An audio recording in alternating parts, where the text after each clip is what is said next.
Ó.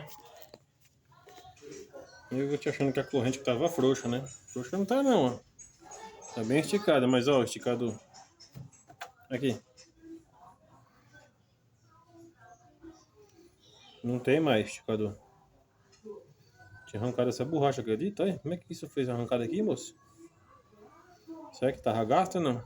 Rapaz. Vamos ver aqui. Ó. Tem nem um pedaço de borracha aqui não.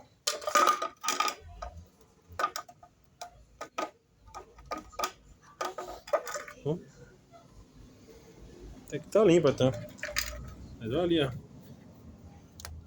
Tá batendo no ferro, cara. Tá esticadinha, mas o barulho que eu tava escutando onde é que era. Achei que era rolamento e não era rolamento, não.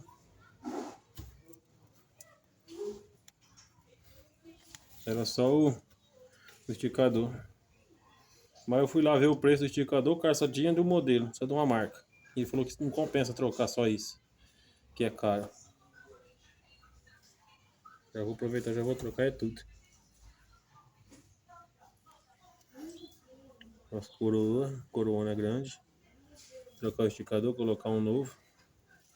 Olha, arrancou, bicho, aqui. Tava batendo ferro com ferro aqui, por isso tava fazendo barulho.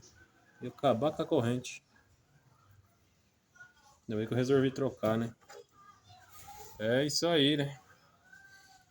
Quem não tem as manhas não entra não, sem instrução de um profissional.